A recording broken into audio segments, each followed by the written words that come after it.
Hi everyone, my name is Amber, welcome back to my channel. Today I'm going to be sharing with you my 21 most anticipated debut books of 2021. As a side note, if you haven't already, please go and check out my video about the debut author challenge, which is going to be a year-long reading challenge for 2021 where we try to read as many debut books as possible. All of the information is in that video or in my blog post below. Another quick thing to mention is that some of these authors of these books that I'm going to mention in this video did contact me about their books, although they are ones that I would have mentioned in this video anyway. I'm not being paid to promote these books, I'm not being sponsored or anything to promote these books, just the authors emailed me to put them on my radar. So without further ado, let's get on to the books. These first three books are coming out in January, so there's not long to wait now. The first one I want to mention is called The Effort. This one comes out on the 12th of January and it has been likened to Station 11. So this one I think is a post-apocalyptic book and I love those. I did request this book on NetGalley but I haven't been approved yet, so I'm probably not going to be, but I'm going to be buying it as soon as it comes out. It says here that it's an electric, heart-pounding novel of love and sacrifice that follows people around the world as they unite to prevent a global catastrophe. It says here that these men and women must fight to survive in an unknown future with no rules and nothing to be taken for granted.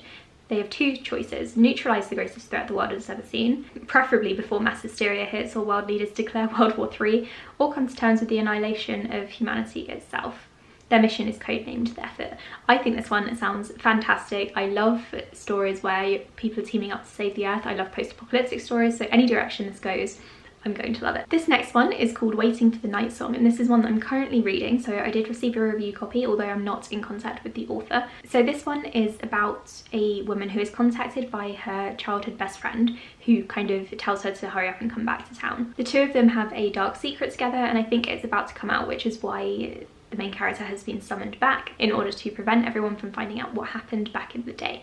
And I'm only about 10 pages in so far, so I can't really give an opinion, but I'm very excited to read it. I think it sounds really mysterious, and I also love the cover. The next one is a YA fantasy debut, and that is Cast in Firelight. The synopsis says this one is the first in a duology about two royal heirs betrothed to be married, but whose loyalties are torn. There's a ruthless enemy who threatens their world, and it's perfect for fans of Sabaa Tahir, Renee Ardier and Hafsa Faisal. Together, the characters' arranged marriage will unite the two most powerful kingdoms. So I get the impression that this is going to be a enemies to lovers kind of romance. I think they're going to hate each other at first and then they're going to slowly come together, and hopefully not just because of the betrothal. I think it's going to be a lot of fun. I'm really hoping that the main characters have a lot of chemistry, and this one's coming out on the 19th of January. February is a very busy month for debuts, so it's hard to just pick a few, but I managed to narrow it down to just 5. The first one is called The Obsession. I absolutely love this cover, and also the tagline, which says boy meets girl, boy stalks girl, girl gets revenge. It says here that no one knows Delilah like Logan. Logan sees Delilah killing her abusive father, and he realizes there's still more about her to discover. Delilah knows she should feel guilty, but now she is free. Delilah is done being the victim and she refuses to be a character in Logan's twisted fantasy. If Logan won't let her go, she'll make him. So I love revenge stories, I love YA thrillers, so this one sounds fantastic. Then we have Revenge of the Sluts, which I did receive from NetGalley, but I haven't been in contact with the author. So this is a YA contemporary. In this book there are intimate pictures of 7 different teenage girls leaked around the school, and the main character is determined to get to the bottom of it and give the person who did it what for. The reviews for this one have been absolutely fantastic so far, and I can't wait to read it. I'm probably going to get to it at the beginning of January. The next one I want to mention is This Golden Flame by Emily Victoria. This is another YA fantasy debut. I think one of the things that most sold me on this one is the fact that the main character is asexual, which is not any representation that we get very often in YA fantasy, let alone other genres. It says here that the main character Karis has to team up with Alex to go and save Karis's brother. Karis is faced with an unthinkable choice, betraying everyone she cares about, maybe her only desperate chance to save their world. I think this one's going to be really fast paced, and I'm hoping it's going to be a really good debut with some really good rep. The next one is Fat Chance Charlie Vega. The tagline for this says, coming of age as a fat brown girl in a white Connecticut suburb is hard. Harder when your whole life is on fire though. This is a YA contemporary book. I think it's going to probably be quite humorous. It says here that the main character is smart, funny, artistic, ambitious and fat. I think in this one the main character is having a difficult relationship with her mother, who keeps commenting on her body. I'm really looking forward to reading this one and I hope it's going to be good. The next one is one that I'm super excited for. It's called We Are the Fire, and it's basically based on Spartacus, or has been likened to the legend of Spartacus. So this one is about a person who has been taken from her homeland and has been enslaved, and I think they are going to lead a slave rebellion, and that's one of my favourite kinds of stories. I'm so hyped to read this one. I'm so glad that I've got it for review. And now we're on to March. So the next one is called Fragile Remedy. This one is YA sci-fi. It says here that the main character Nate has been genetically engineered in order to cure the elite from the fatal lung rot that has been ravaging the population. As a child, he was smuggled out of the lab where he was held captive, and I guess now he's still in hiding. I think this also has gay rep, and I'm really looking forward to reading it. I'm really in the mood for some really good sci-fi at the moment. Next is Sing Me Forgotten, which I don't have a review copy of, but the author did reach out to me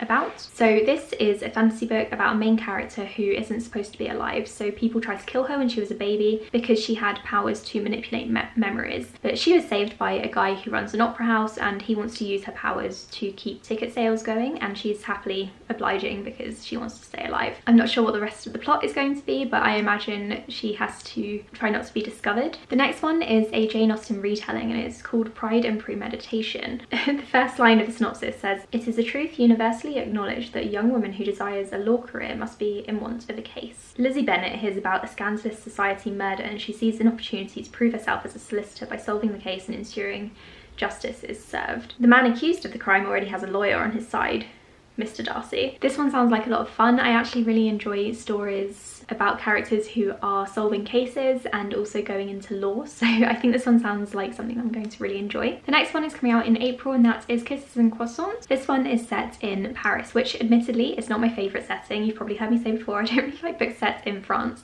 but this one does sound like a really cute contemporary, and I'm hoping it's kind of going to be like To All the Boys I've Loved Before, that kind of vibe. So this is about a 16-year-old called Mia who is in an elite ballet programme, and of course she's gone to France for that, and I think she ends up exploring the city with a French boy called Louis. And now we're on to May. This next one is called It Goes Like This. This one is queer YA contemporary. I think the four main characters are in a really famous pop band together, and I really enjoy books. Well, I don't enjoy books about music, I do really enjoy books about famous people, or like the rise to fame. So I think this pop group breaks up and they start to drift apart. Some of them go even further into stardom, some try to go back to their old lives, and it's about them coming back together and kind of rekindling their friendships or romances. Then we have Kiss and Repeat. This one is another YA contemporary romance. It says here that a teenager called Stephen uses the scientific method drilled into him by his father to begin a kissing experiment. Stephen is really unlucky in love. He's completely inexperienced, and he wonders if it's because of his tics, because he has Tourette's syndrome. And so Stephen decides to kiss as many girls as possible to try to get over his fears.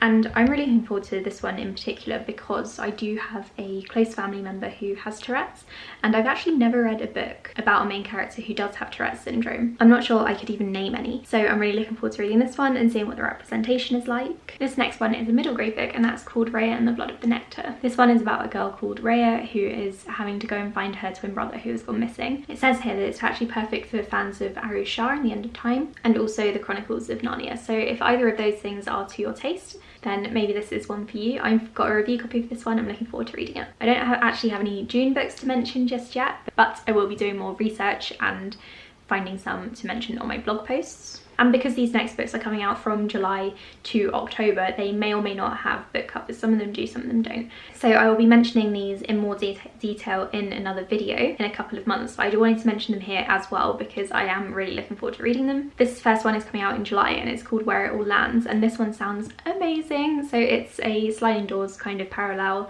universe, alternate reality sort of thing. It says here in the description that a simple coin toss alters the lives of Stevie, Drew and Shane in profound and unexpected ways, and I love dual timeline stuff, so I'm very much looking forward to reading this one. I'm really sad it's not coming out until July. These next books are coming out in August, so it's still quite a way away. The first one is called The Devil Makes Three, which is a mystery gothic horror thriller kind of thing. It says here that two people stumble upon an ancient book hidden in a secret tunnel beneath the school library. They accidentally release a devil from his book-bound prison. So the two people who accidentally released it have to then work together to get him back in his book. The next one doesn't have a cover just yet, and that is Your Life Has Been Delayed. And again, this one sounds incredible. It sounds like something I would love. So it's about a girl called Jenny who boards a flight in 1995. When she lands, she is told that she and the other passengers on this plane disappeared 25 years earlier. And again, alternate realities, dual timelines, time travel, it's my thing. And I'm so looking forward to reading this one one. I think it's got so much potential and I can't wait to see what the cover is. This next one is another middle grade paranormal book, and that is called Ghost Girl. It says here that the main character, called Z, loves ghost stories. She never expected to be living in one. It all starts with a dark and stormy night. People are missing, there's a creepy new principal who seems to know everyone's darkest dreams, and Z is seeing frightening things like large scary dogs and maybe even a ghost.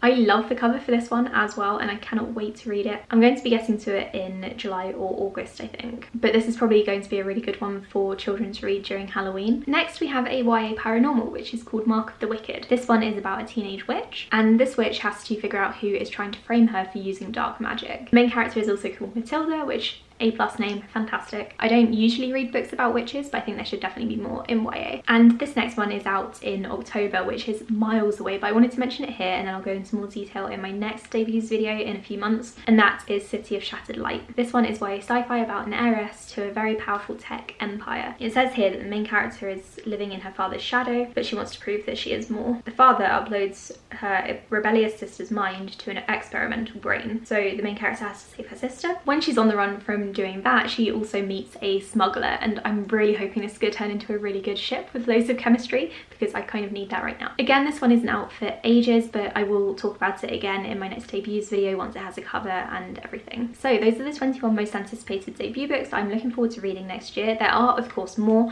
and I will be featuring all of them on my blog, so I'll leave a link to that below. I won't have time to mention them all here, but you'll see them if I read them in all of my wrap-ups and TBR videos. Or if you're interested, go and check out my blog and you'll see all the books that I feature there. I think there are maybe up to 20 debut books that are coming out in January alone, so there are a lot to mention, and it's kind of understandable why I couldn't mention them all in this video. Let me know in the comments below which book you're most anticipating, whether it's one of the ones that I mentioned or it's one that I missed out. Thank you so much for watching this video, and I'll be back soon with my next one. Bye.